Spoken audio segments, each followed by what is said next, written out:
Welcome to YVT On The Road, as we are live at the SheEO Conference Awards. Join us as we meet the attendees, speakers and members of the SheEO Collective. Hello and welcome back to the SheEO Conference Awards here at the Lowry Hotel in Manchester. I am joined by the glorious Jessica. Hello. Hello. So Jessica, tell us who you are and what you do. So my name is Jessica Mee and I own JN Medi Spa, which is in Blythe, Nottinghamshire. Okay, and so what do you do there? So I manage and oversee now. I've got a team of 6. We do everything from laser hair removal to massages, nails, pedicures, you name it, we do everything. And that was the whole point of the Medi Spa. So it's about coming in and just having a day for you. Absolutely. To be completely just relaxed, chilled, and walking out beautified as well. Exactly, yes. Incredible. So what got you started on that journey? I set up the Medi Spa 5 years ago, mainly because there was nothing in our area like it. And I had a lot of fails.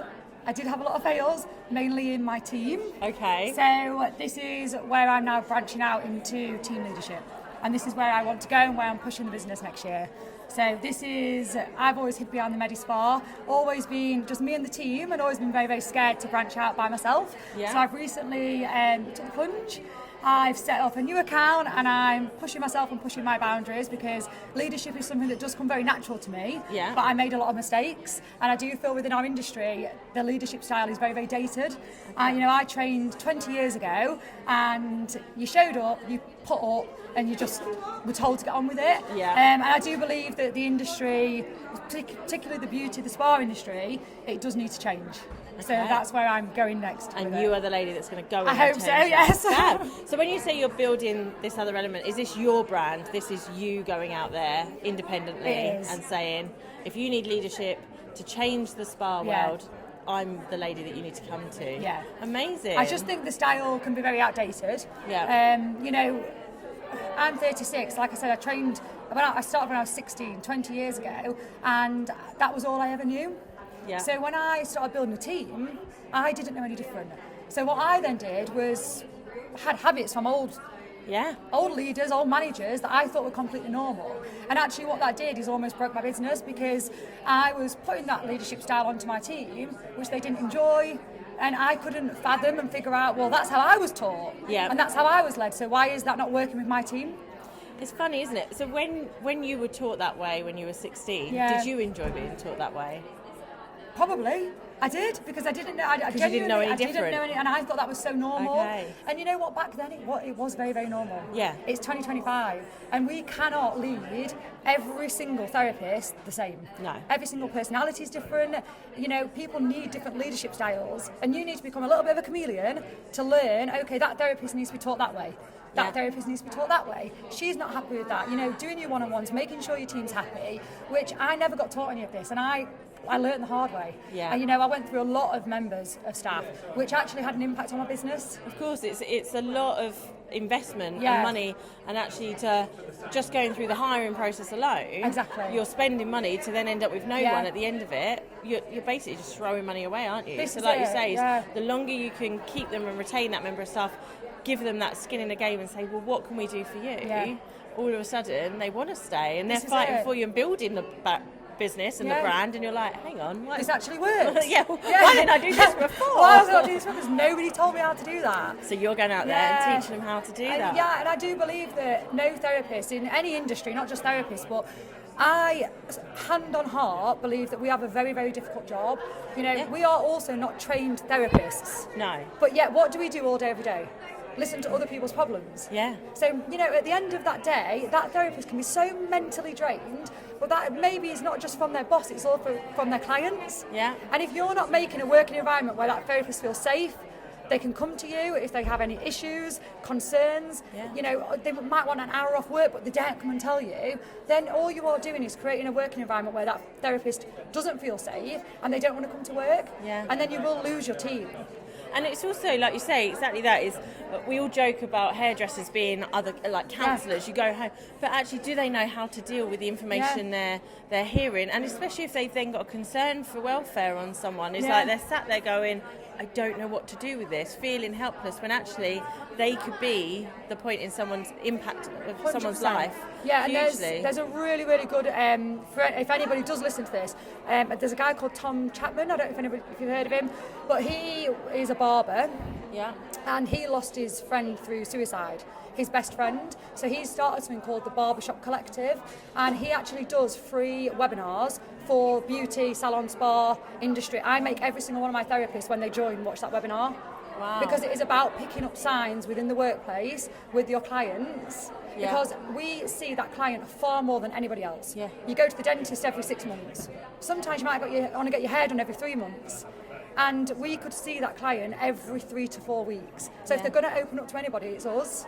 And actually, we see it day in, day out. Clients feel so comfortable opening up to, although we're not strangers, we're almost like a comfortable stranger. Yeah. So they feel so relaxed opening up to us, and we do see this within the work, like within our clientele, so much. Absolutely. Well, you're that person, that safe space I can go and tell all my secrets to, but actually you don't know anyone in my life, so exactly. I haven't got to worry about anything. But like you say, who's on the other end of that hearing that? But if you're not investing in your team and training your team within not just welfare, but consistency, and making sure that you're investing money and time into that team, so that they don't feel like they are just a number and all they are is just a repetitive circle of money in, money out, money in, money out, which is how a lot of salons do work. Like back in the day, I was taught, and I genuinely believed, if I was not fully booked, I used to work on the ships, and if I was not fully booked from 7 a.m. to 10 p.m, I was failing.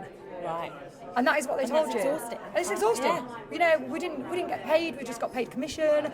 And this whole mindset of, as a therapist, I have to be fully booked 6-7 days a week to feel like I'm good enough. Yeah. And no therapist should have to feel like that. And you've got to create that working environment where they are happy to come to work.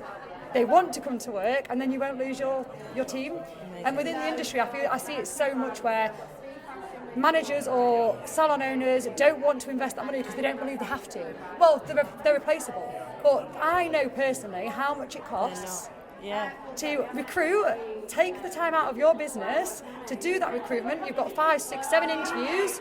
Then you've got to train that person up, because every single salon has their own brand, their own routines, their own way of doing things. And sometimes it could genuinely take me 6 months to train somebody up to a standard that I'm happy with. Gosh. Who's got the time to do that? Just look after the team that you've got. And I'm very passionate about it, as you can tell. I can. I love it as well. I love that passion. So what's brought you along to the SheEO today? So I met Jess and Joe back at an event in June, I think it was, and I love Jess's energy. So when she said that she was doing this weekend, I was like, I've got to come, because I loved her energy. I feel like she was on my wavelength. There was a lot of speakers there, and I think you gravitate towards people that have certain ones, absolutely, like the same mindset. And I just thought, I just want to come, I want to learn, I want to evolve. And this is the thing, you know, even as a manager, you've got to continuously go on different courses, evolve yourself, because how can you do that? You can't evolve the team.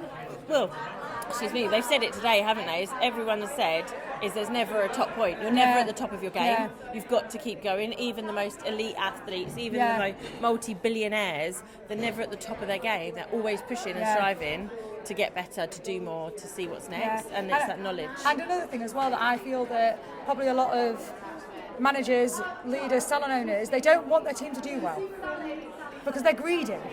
Right. So what they want all the money for themselves.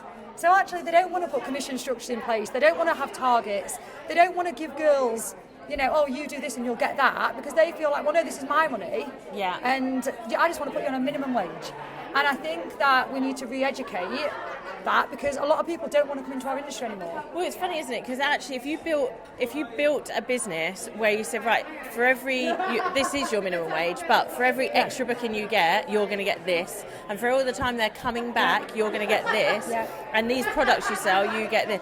All of a sudden, all of that builds up, and they think, hang on a minute, like, rather than the stress and be like, do you know what, I could earn more money doing this on my own, and then you become a competitor, you build that business, and by them keep doing that, all they're doing as well is growing your business at the same time, so you're going to earn more money in the long run. For us it's so logical, but for other people it's why are you not doing this? Okay, well then you need, Jessica, in your business to come and train you know how to turn your salon into the money maker it can be, with the team that you need. Be the leader that you can be to actually earn the money. You're all out there striving to make. We're all out there growing businesses, wanting to grow them.